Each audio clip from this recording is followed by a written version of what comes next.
All right. Hello, and welcome back to another episode of the Elevated Marketing Dad podcast, where we simplify complicated digital marketing topics to make your business grow.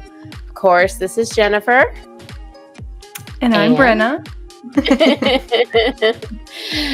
And on today's podcast, we're going to talk about something I think both Brenna and I really do like to do because it involves strategy, but content marketing, definitely Brenna heads that up here, but like I head up all of our own content marketing. So we've got a little bit of a different angles here. So let's do our fun and quirky question. What was your favorite childhood snack? Had to have as a snack. Yeah. I really loved grapes. I was always a big fan of grapes. Which isn't a bad. I love it. Yeah. And I still love grapes, but grapes was like a big thing for me. I'm going to go with Nutter Butters. Like you may or may not know what these are. Like I would separate them out and eat them wafer by wafer.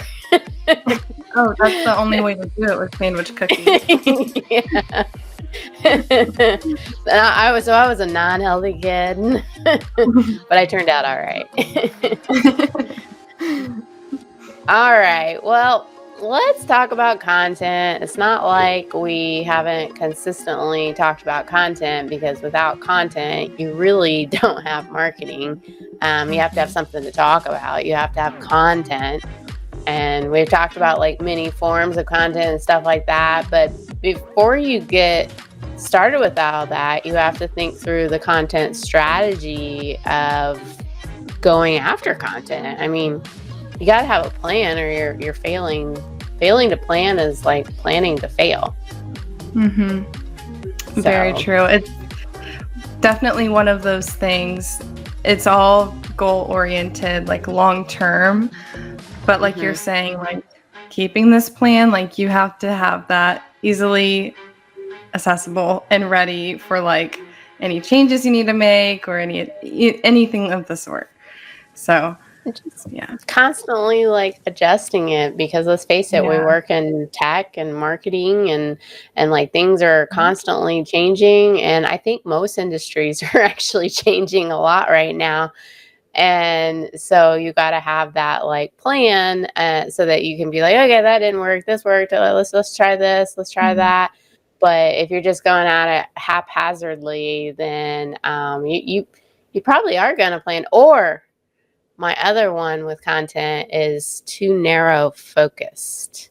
Like too focused on one platform, on one type of content, and not expanding your horizons. We talk about that a lot. Oh yeah, definitely. So why don't you walk us through kind of like where to begin when it comes to creating a content plan?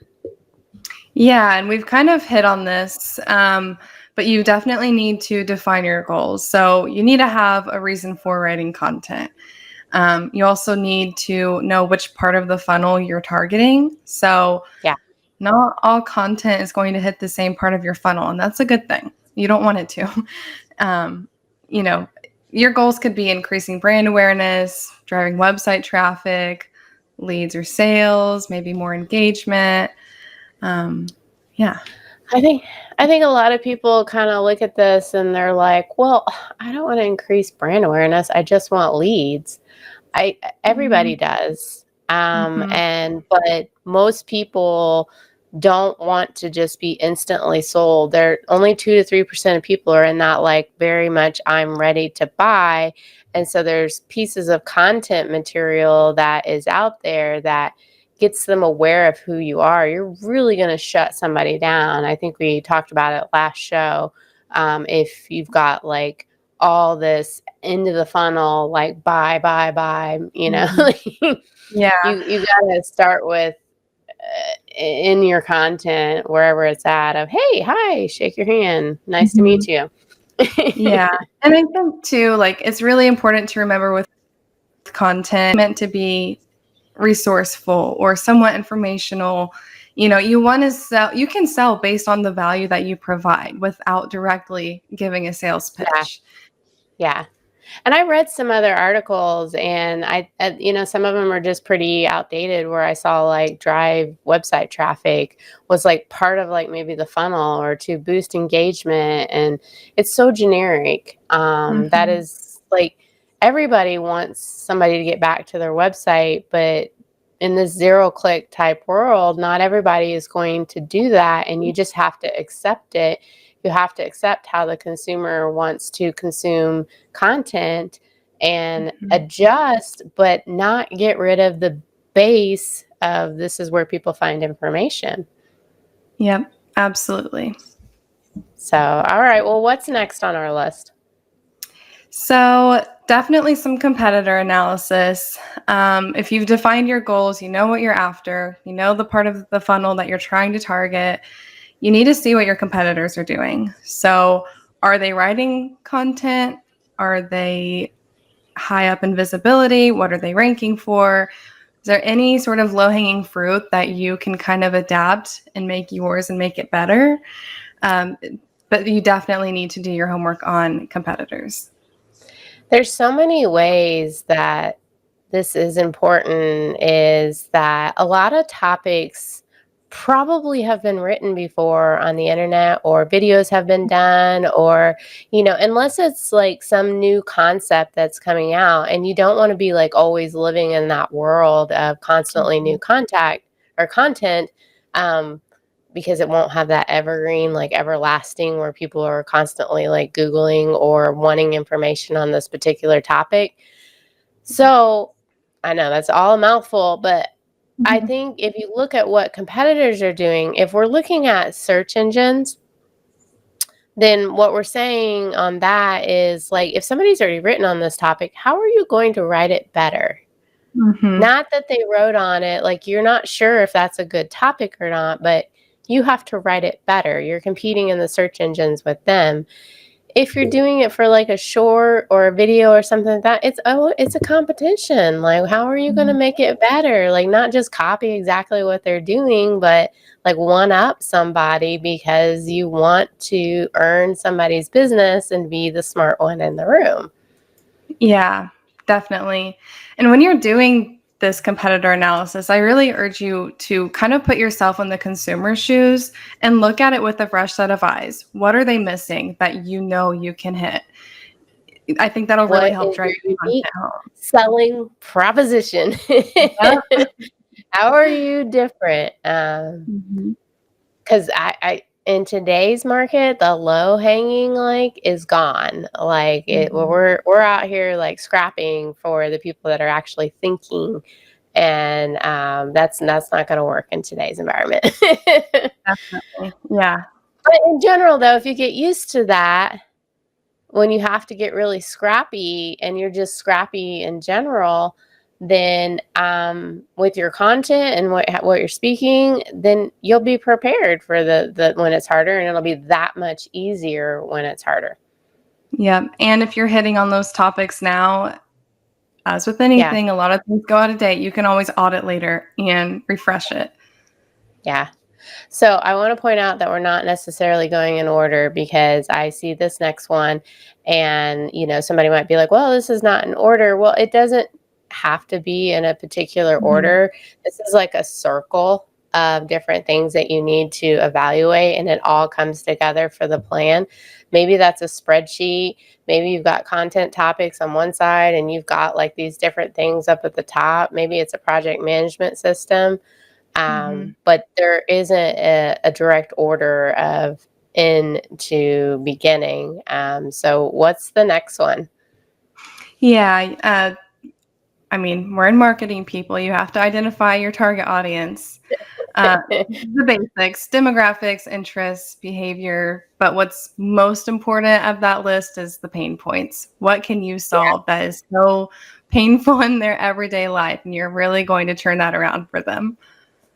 Right, right. And there's certain, things that go along with it, like the imagery that you use, the words that Mhm. you use. We're Yeah. we're working with a client All of right it. now where they have used some words that could be for a B2B audience, and for a B2C audience, it's like, well, a lot of these are gray. They could be for both, Mhm. and you're not talking directly to who your target audience is. You've just kind of put content out there, and when your consumer is looking at your content, they're just like, yeah, that's not me. They can't solve my problem, because everybody's Yeah. wanting everything solved really quickly. Yeah, and I think along with this too, like you have to have some sort of grasp of how much your target audience already knows about what you're providing, and Yeah. do you need to write at a different level for them to understand it better? Yep. Yep. For sure. So again, not in order, but you do need to you you might have a lot of content already. Mhm. And so you might need to like audit what you already have, and you might be starting at ground zero. Like there's two different things, but like, or you're just continuously adding content, and we've done a blog post on this before, or a show it, well, both. Like Mhm. auditing that existing content, seeing what worked. Not everything's going to work. You're going to put a lot out, identifying like what you're missing, and so constantly like re-auditing, and I guess updating the plan so that you Mhm. know what's working, what's not, and okay, don't try this. Yeah, and you might even find that you need to go back through and maybe rewrite some content that you've already had written in the past. So, yeah. Or it could play into this next one. Choose your content type. We're Mhm. strong believers here that people like to learn in different ways. And so maybe you produced a topic in one particular type of content, like a video, but choose which one you're going to start with and then flow it down to the rest of it. And Mhm. maybe you start with videos and go to short form videos and then start adding blogs, or maybe you start with a blog and then go to video and then add images, like, but you're probably going to need it in all formats. Mhm. Definitely. What do we always say? Reuse your content. Yeah, I think you Repurpose said, your content. yeah, yeah, you also have like this thing about muscle memory. You always say like Mhm. once you'll learn it and you get better, and so like there's muscle memory and you've done it one time. Now Mhm. we do ours all pretty much at once. So there's like a recorded podcast, and then there's a video, and then but we did start in one area and this continually build up to where now we're just content producing machines, I guess. Yep, not a bad problem to have. So, plan where you will use the content. You want to use it in as many places as possible, right? Oh, absolutely. So, what different type of places could you be using your content? Yeah, of course, on your website, you've got Hmm. social media, whether that be organic or maybe even paid ads, email marketing. What am I Offline missing? resources. Yeah. Maybe you're going to a lot of events, so you need things like printed with QR codes that are coming back. Maybe your content's on a billboard. Maybe your content is on a radio. Maybe it's a connected TV ad. Like those Mhm. are all still content forms. They're just different places to put it. So planning, Yeah. like even if that might be where you started in the last one, but use it in all the other places. Yes. Yeah, and I mean, don't be afraid to touch on that content multiple times in these platforms. You can word it and say it differently, or you can pull out different video snips or different podcast audiograms. You can still use that content multiple times across these platforms. Yeah, yeah. Plan how often you're going to use them. Like how often are you going to commit to? We've seen some people make some mistakes here where they got really excited, and then they felt like maybe not so excited later because they couldn't stick with how many times they wanted to put something out. And oh, Mhm. it's all right, but don't stop, don't quit, like put something Yeah. out. Yeah. It sounds really great to say, I'm going to post 7 days a week. that's not sustainable in a lot of cases. So you're going to burn yourself out, and then you're going to hit this plateau where you're not posting at all. So I think when you are planning your content, make sure it's practical for you and your schedule and what will work for you. It's just like when you're working out or something like that, like Mm-hmm. it's a lot easier to commit to 15 minutes a day than it is to commit to I'm doing this full workout, but you feel like you're like failing if you don't get like something is better than Mm-hmm. nothing. And like that, just getting started is the hardest hump. So it's like, and a lot of people don't get there. They're just they Yeah. give up. It's like I'm not gonna get there. Like I never stop. I just want to talk about it, and I'm like, get out of my way. I'm moving. Doing it with or without that. All right. I mean, I feel like this is like maybe for us, it doesn't sound like a super exciting like topic, but it's what we do. Mm-hmm. I mean, content is, I would go to say, one of the biggest drivers for a lot of other efforts. You have to have content, starting with content to move in other areas with strategy and platforms and Yeah. Yeah. everything. It doesn't matter if you're like the old method, like I've heard this lately, like, that, we're in sales and the sales just need leads, and I bet you they do, but like consumers are doing all of their like online like research on your website. And if they can't quickly identify that you can help solve their problems, they don't want to get on the phone with the salesperson. They want to know that you can help them. And so you got to have that content. And then if you're in the B2C market, like they're just deciding whether or not, they need your product or service. So there's some sort of content that's like saying that, yeah, you do need it. And there's that small little moment of people that do need it at that particular time. And y'all are trying to all be right there. Yes. It's a small place to play. All right. Anything else that you can think about? I don't think so. I think I would end with just like, think like a consumer. When you're going in about your content business, think like a consumer. Yeah. What do your consumers want to read, see, hear, watch, whatever it may be? Yeah. Integrate them across channels, consistency, repurpose, track, analyze. Use it in multiple forms. That's what I can say, but I think that you're going to hurt yourself if you try to just play in one market or the other and not in multiple markets, but to a degree. You can try to do too much and not be like successful at too much, but sometimes we get really comfortable and we don't want to get comfortable with being uncomfortable. So. Yes.